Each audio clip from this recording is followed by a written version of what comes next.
Hello everyone, कैसे हैं आप सभी। आई होप आप सभी अच्छे होंगे और अपने अपने काम में लगे होंगे।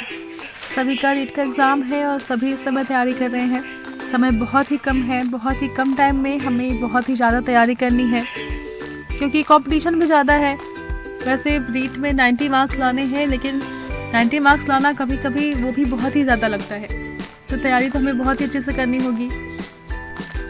अभी सुबह के लगभग 5:30 बज रहे हैं और सुबह उठकर मैंने पढ़ाई अपनी स्टार्ट कर दी है। वैसे सुबह उठकर मुझसे पढ़ाई होती नहीं है, बहुत मुश्किल होता है सुबह उठना, और अभी ठंड के मौसम में तो सुबह बिल्कुल भी उठा नहीं जाता।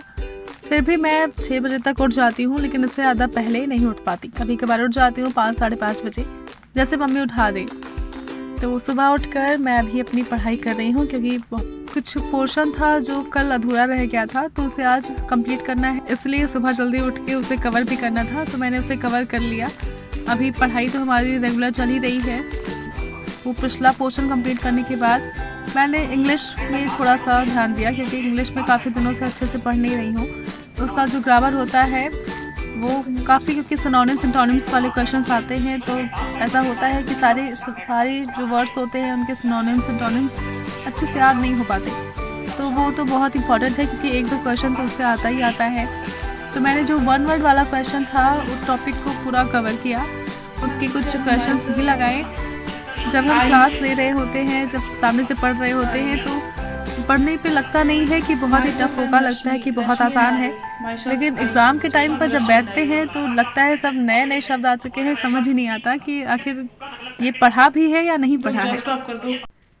खैर जो भी हो, ये इंग्लिश वाला जो पोर्शन था हमारा, जो टॉपिक था ग्रामर का, वो सब कवर करने के बाद अभी मैंने इंग्लिश छोड़ दिया क्योंकि लगातार एक ही सब्जेक्ट पढ़ने पर फिर सब बाउंस करता है, समझ नहीं आता। तो मैं बीच बीच में 1-1 घंटे पर अलग अलग सब्जेक्ट्स पढ़ती रहती हूँ ताकि साथ ही साथ हमारा वो भी कवर भी होता रहता है, तो और बोरिंग भी नहीं लगता। तो इसके बाद मैंने फिर CTP पढ़ी। CTP में RTE 2009, ये इसमें जो हमारा टॉपिक है इसमें धाराएं हैं, चैप्टर है 7 चैप्टर, लगभग 38 धारा कुछ ऐसे है, तो इनसे भी एक क्वेश्चन बनता ही है। तो मैंने अभी, मुझे ये बिल्कुल याद नहीं है, ये मुझे याद करना है। तो मैंने एक बार मैं पढ़ चुकी हूँ पर मुझे समझ नहीं आया अच्छे से, तो मैं दोबारा उस टॉपिक को कवर कर रही हूँ, अच्छे से नोट्स भी बना रही हूँ ताकि अच्छे से याद हो जाए, क्योंकि ये एक क्वेश्चन, इस टॉपिक से एक क्वेश्चन आता ही है रीट में।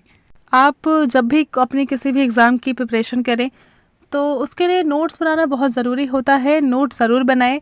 कुछ चीज़ें होती हैं जो बस सुन के लगता है कि हाँ याद हो गई, समझ में आ गया, लेकिन कुछ दिनों बाद ही अगर हम रिवीजन नहीं कर रहे होते तो वो भूल जाती हैं।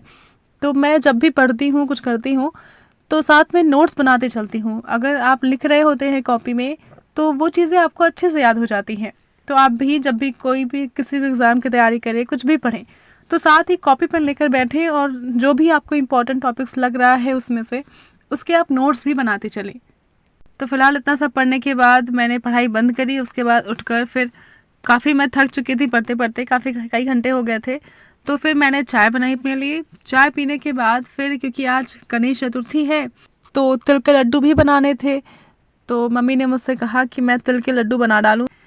तो गुड़ उबालने में, गुड़ पूरा पकाने में इसमें काफ़ी टाइम लगता है। ये मैंने यहाँ पे तिल है, इसको अच्छे से भून के रख दिया है ताकि भुना हुआ तिल, कुछ लोग होते हैं उनके यहाँ पे तिल के जो लड्डू बनते हैं वो उसमें कच्चा तिल ही डाल देते हैं, लेकिन हमारे यहाँ इसको भून दिया जाता है अच्छे से, इससे स्वाद बहुत ही अच्छा आता है।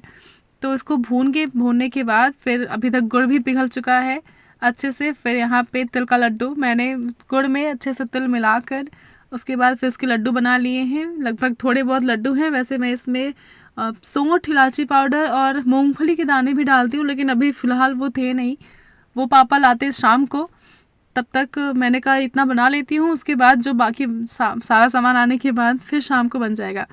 तो मैंने फ़िलहाल इतना बना लिया है। ये सब बनने के बाद अभी रात भी हो चुकी है। अभी मम्मी पूजा करने बैठ चुकी हैं क्योंकि अब चाँद निकल चुका है, टाइम हो गया चाँद निकलने का। तो यहाँ आंगन में हमारे यहाँ गणेश जी की पूजा हुई अच्छे से, इनको प्रसाद चढ़ाया गया,